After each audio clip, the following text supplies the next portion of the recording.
Connaissez-vous la réponse à cette question? Pourquoi est-ce qu'il faut se convertir? Eh bien, la réponse est dans la parole de Dieu et on va l'entendre sous peu à l'émission La Parole vivante.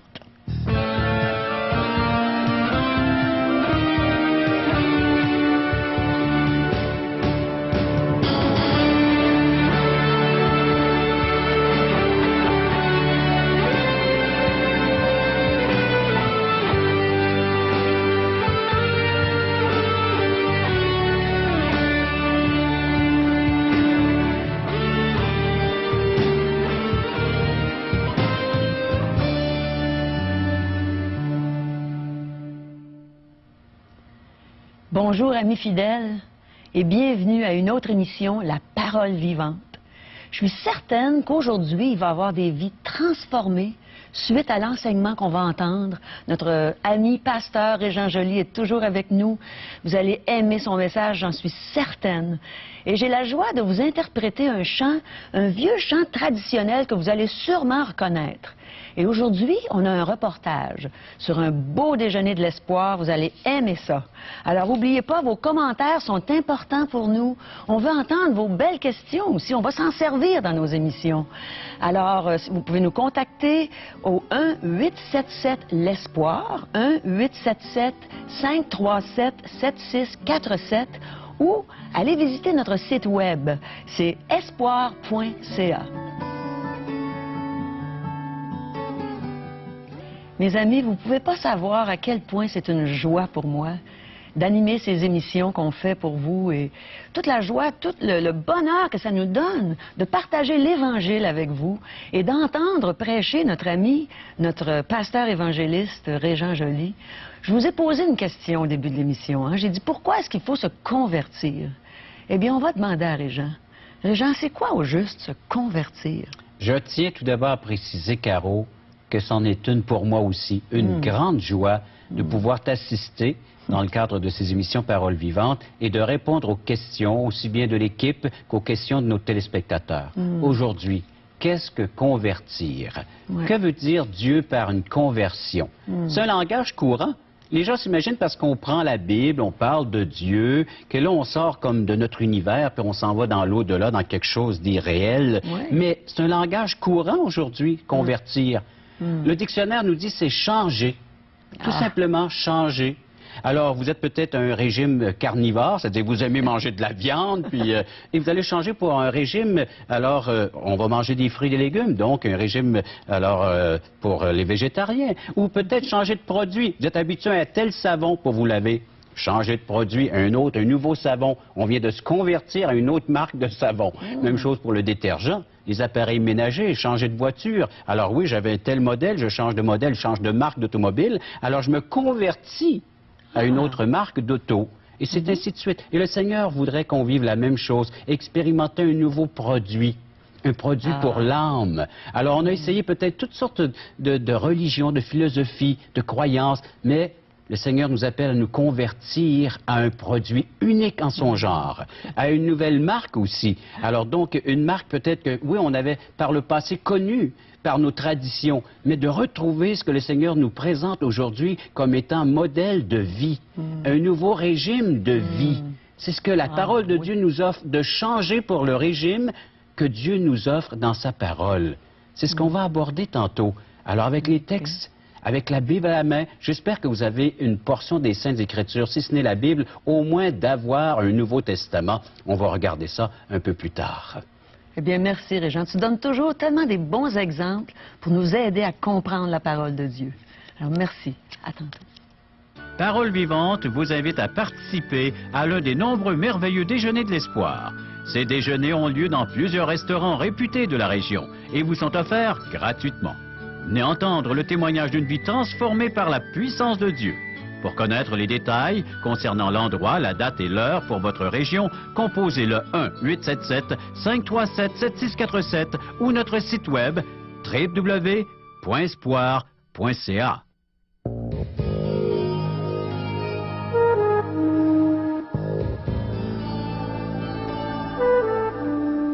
Mes amis, je sais depuis 28 ans ce que c'est de se convertir.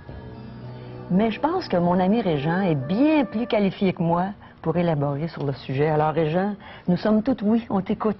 Un premier temps, se rappeler que veut dire le mot convertir, changement. Je crois que tous et chacun, on aimerait vivre des changements dans notre vie. Certainement. Et des choses qu'on aimerait améliorer, changer, modifier. Eh bien, Dieu parle de se convertir, c'est-à-dire de changer. Et puis de faire un changement avec ce qu'il nous offre. Vous allez voir, c'est très, très, très bien comparé à tout ce que nous pouvons posséder. Moi aussi, je me suis converti un jour et j'invite les gens à se convertir à ce que Dieu leur offre maintenant. Dieu parle de cette conversion. Alors, peu importe que vous soyez religieux ou non, pratiquant ou non, nous avons tous besoin de vivre une conversion, c'est-à-dire un changement. Et pas un changement à demi, à moitié fait, mais un changement radical. Et pas une modification. Non. Alors, vraiment, là, un changement de tout en tout. Alors, changement d'opinion, changement de conduite, changement de vie. Ah, là, peut-être, il y a des oreilles qui commencent à s'élargir et à être plus attentifs. Aimeriez-vous changer de vie?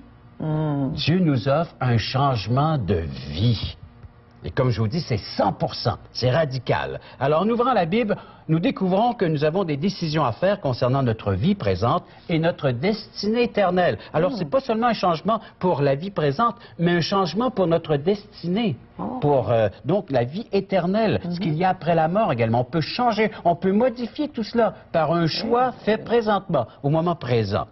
Le mot converti ou conversion, alors il revient au moins 14 fois dans le Nouveau Testament. Alors, voyez que Dieu en parle, que Dieu invite l'être humain à se convertir, à changer. C'est vraiment important. 14 fois dans le Nouveau Testament, quand Dieu se répète comme ça, il signifie simplement de s'arrêter, de se retourner pour aller dans une autre direction.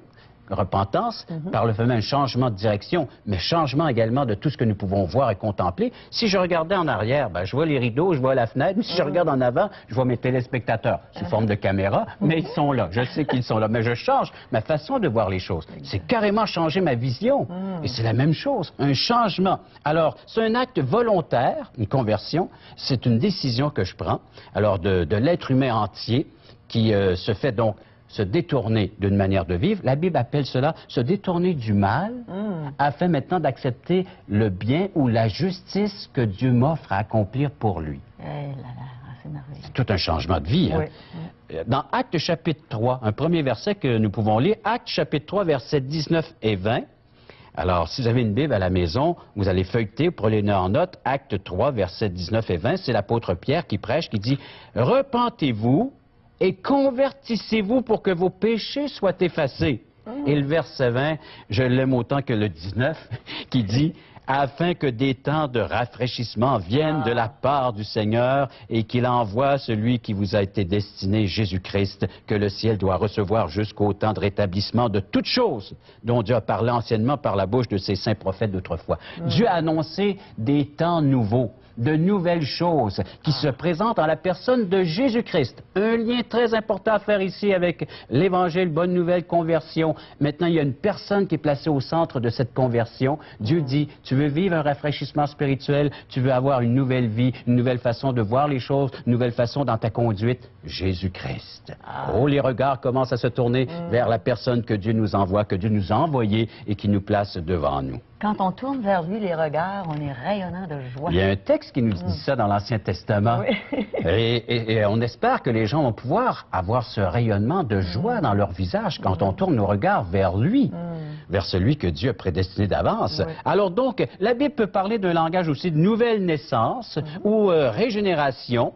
Alors, une nouvelle vie qui s'installe. C'est l'homme qui se détourne de son péché pour se tourner vers la seule unique solution que Dieu offre, son Fils unique, le Seigneur Jésus-Christ. C'est comme ça qu'on revient à lui. Exact, par Jésus-Christ. C'est un choix.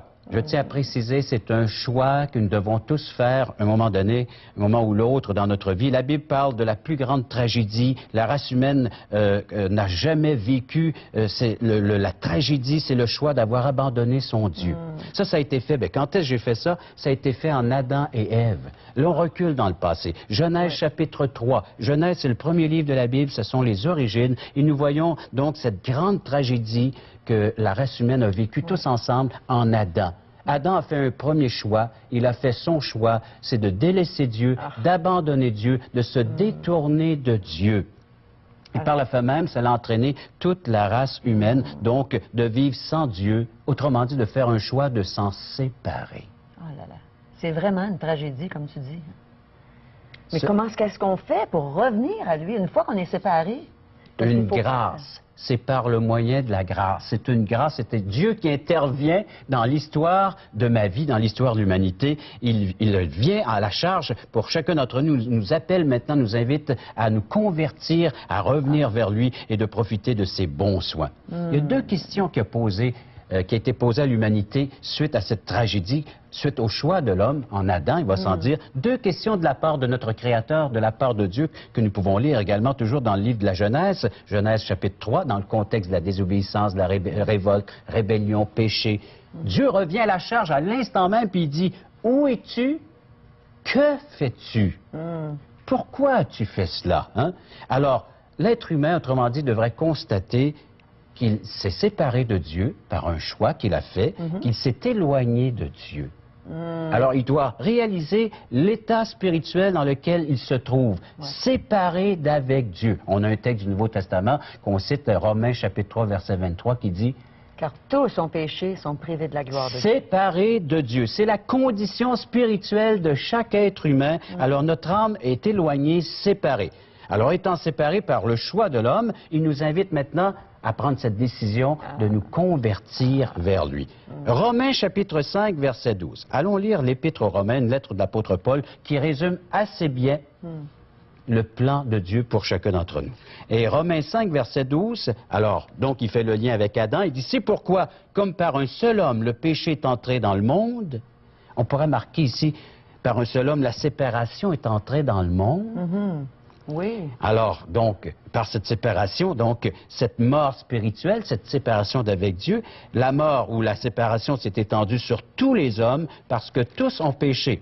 Et je rajoute à ça les versets 17 et 18, toujours du même chapitre de Romains 5. Si par l'offense d'un seul, la mort ou la séparation régnait par lui seul, à plus forte raison, ceux qui reçoivent l'abondance de la grâce et du don de la justice régneront-ils dans la vie par Jésus-Christ lui seul? Lui seul, encore une fois. Jésus seul. Alors, Seul par moyen. Adam, l'homme, la race humaine s'est retrouvée dans une situation d'éloignement, de séparation, de perdition, mais par Jésus seul, par l'abondance de la grâce que Dieu offre aujourd'hui à chacun d'entre nous, nous pouvons revenir, prendre une décision de nous convertir, de revenir à un vrai sens à la vie, de trouver le but, le pourquoi de mon existence en Jésus-Christ. Verset 18. Changement total. Changement total, Caro. Et ainsi donc, comme par une seule offense, la condamnation atteint tous les hommes, de même par un seul acte de justice, ce qui nous ramène encore à ce que Jésus-Christ a accompli pour nous à la croix, cette crucifixion, cette mort. Il a été séparé à notre place. Par un seul acte de justice, la justification qui donne la vie s'étend à tous les hommes. Comme Adam entraînait tout le monde à la perdition, à l'éloignement, Jésus-Christ peut ramener ceux qui se confient en lui maintenant. Alors, voyez encore le choix, la décision qu'on a à prendre. Alors, donc, à faire, se décider de retourner vers Dieu par Jésus-Christ. C'est l'acte par lequel nous pouvons revenir à Dieu. Par la crucifixion, par ce que Jésus-Christ a subi à ma place, il a été séparé de Dieu à ma place. Parce que c'est le seul choix pour tout le monde. Le seul choix pour tout le monde. Il vous demande de revenir vers Dieu, vers lui, par le seul unique moyen, le seul chemin. Et savez-vous que plusieurs personnes se convertissent au Christ? C'est merveilleux d'entendre Plusieurs ça. personnes se convertissent. Depuis que le Seigneur accorde cette grâce à l'humanité, des milliers se sont convertis à Christ. C'est le produit, si vous voulez, que Dieu nous offre aujourd'hui afin que nous puissions bénéficier pleinement de la vie abondante et de la vie éternelle. La Bible enseigne la nécessité de la conversion et moi, j'en suis certain, j'ai vécu la mienne un jour. Je me suis converti à Christ. C'est merveilleux. C'est le seul choix pour tout le monde. Alors. Pour tout le monde, C'est pas compliqué. un Dieu n'est besoin pas de compliqué. conversion. Dieu ne complique pas les choses, mais l'humain, malheureusement, se complique. Parce que si nous ne nous convertissons pas à Christ pour aller vers Dieu, il y a des conséquences à tout cela. Tout d'abord, on continue à vivre notre vie misérable. Qu'on le veuille ou pas, il faut caractériser notre vie de misérable, notre présent. Vous savez, avant que je me convertisse, ma vie était, en quelques mots, en résumé, naître au monde, souffrir, mourir. Imaginez, c'était ce qui caractérisait ma vie avec ce que je voyais autour de moi. Puis encore aujourd'hui, toutes les nouvelles qui nous sont propagées par les médias, que ce soit à la télé, à la radio, qu'est-ce que nous entendons?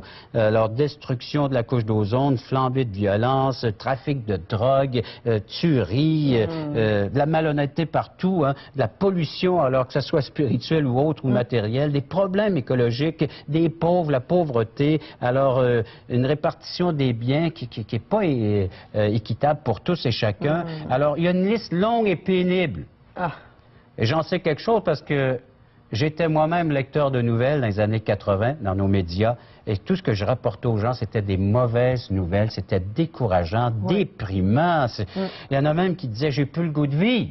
Il y avait le dégoût de la vie. C'est tellement rare qu'on entend des bonnes nouvelles. Mais en voilà une. Hein? On en voilà une. On peut changer tout cela. On peut changer ce mode de vie en acceptant celle que Dieu m'offre, cette nouvelle façon de vivre, cette conversion. Alors donc, oui, pourquoi sommes-nous ici? Où allons-nous? Oui, mais Régent, si une personne pense qu'elle est rendue trop loin, qu'elle n'a pas la force de changer, est-ce que la Bible a une solution pour elle? Beaucoup de gens sont frustrés, confus. Ils souffrent dans leur être intérieur, ils ont un vide intérieur que la Bible appelle, alors ils ont des péchés sur leur conscience, ils ne sentent même plus la force de résoudre leurs propres problèmes. Et parfois, ils vont même jusqu'au suicide. Exact. On va aborder ça dans une future émission également, le suicide et comment y remédier. C'est pas la solution pour l'être humain de s'enlever la vie, ce n'est pas la solution. La solution, on l'a devant nos yeux, on l'a en toutes lettres. Convertis-toi, accepte le produit, le remède que Dieu t'offre présentement. Hein. La Bible dit que tous ont péché, tous sont privés de la gloire de Dieu. On l'a cité tantôt dans Romains 3, verset 3, 23, c'est ça. Alors admettre que nous avons tort.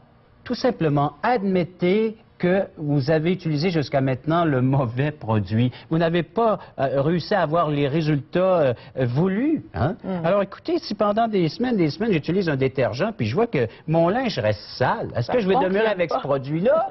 Je vais changer, je vais essayer une autre marque, un autre produit qui est sur le marché. Et c'est la même chose. On a essayé toutes sortes de choses pour essayer d'améliorer notre sort, pour essayer d'améliorer notre condition de vie. Mais c'est la vie en tant que telle qui doit être changée.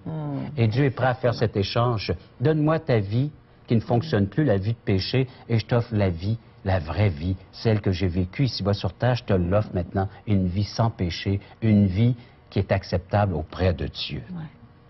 C'est merveilleux d'entendre ça. Alors, convertissez-vous. C'est simple. Changez de direction à l'égard du péché. Tournez vos regards vers Jésus et vous serez rayonnant de joie. Recevez le salut qu'il veut vous donner aujourd'hui. J'aimerais chanter pour vous un chant. C'est en anglais, mais écoutez bien ce que ça dit. C'est pas difficile à comprendre. C'est un vieux chant traditionnel que vous connaissez bien d'ailleurs.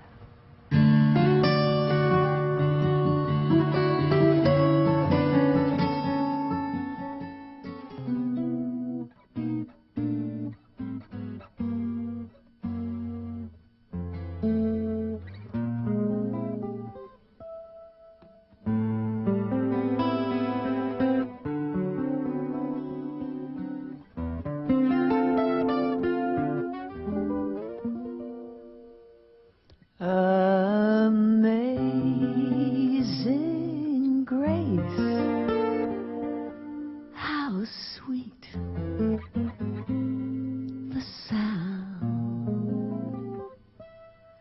that saved a wretch like me.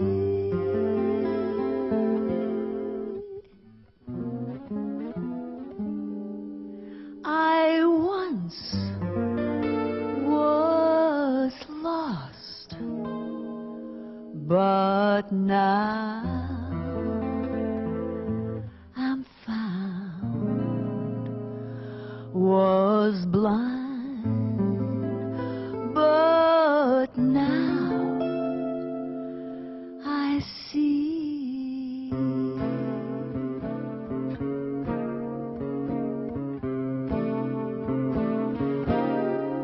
'Twas grace that taught my heart to fear, and grace my fears relieved.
God I found was blind, but now I see.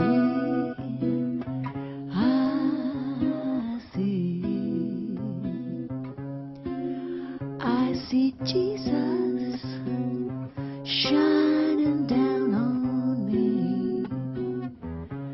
I see Jesus.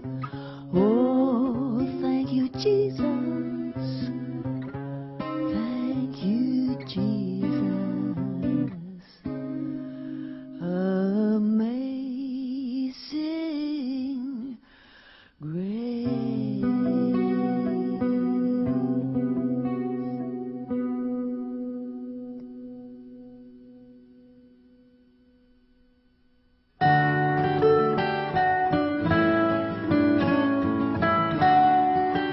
Et maintenant, voici un reportage d'un merveilleux déjeuner de l'espoir. Vous allez voir une vraie conversion. Chers amis, vous êtes cordialement invités à assister à un de nos merveilleux déjeuners de l'espoir tout à fait gratuitement.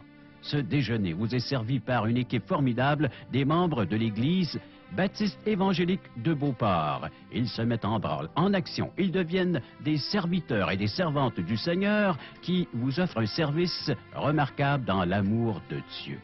Afin de pouvoir partager avec vous un copieux déjeuner, alors donc on vous accueille, on vous sert le déjeuner et par le fait même on partage la bonne nouvelle de Jésus-Christ.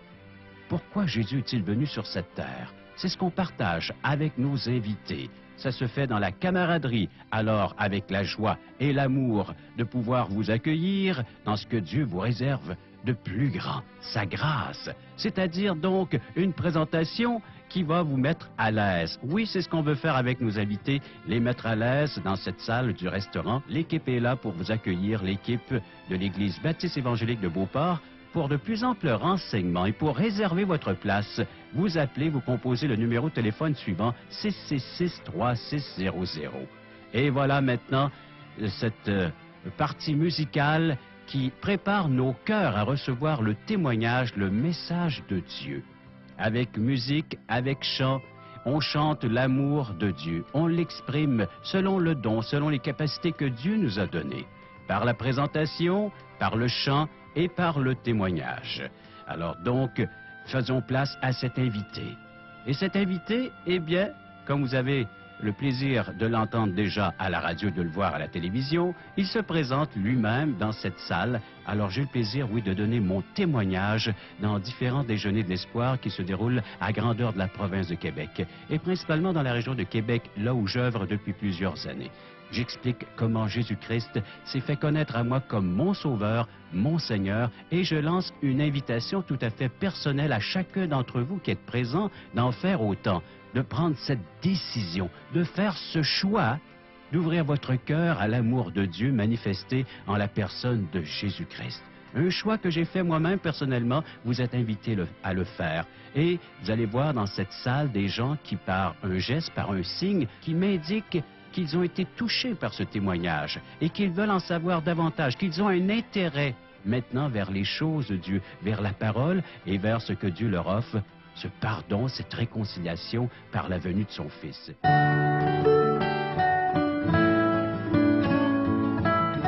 On vous invite maintenant à deux merveilleux déjeuners de l'espoir qui vont avoir lieu à 9 h le 24 septembre. Il y a le restaurant Normandin à Orsainville, le restaurant Pizza Royale à Saint-Jean-Chrysostome. Alors, si vous voulez plus d'informations pour les déjeuners, allez à 1-877-l'Espoir, 1-877-537-7647 ou sur notre site web espoir.ca.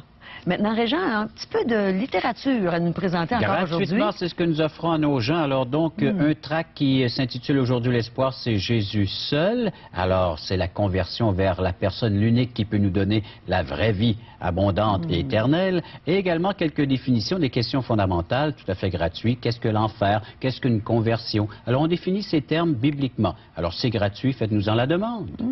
Merci, Régent. Merci pour la bonne parole de Dieu. Et on vous retrouve à notre prochaine émission. Restez avec nous toute l'année, tout le temps. On a besoin de vous, vous avez besoin de nous. On a besoin les uns des autres. Bye bye.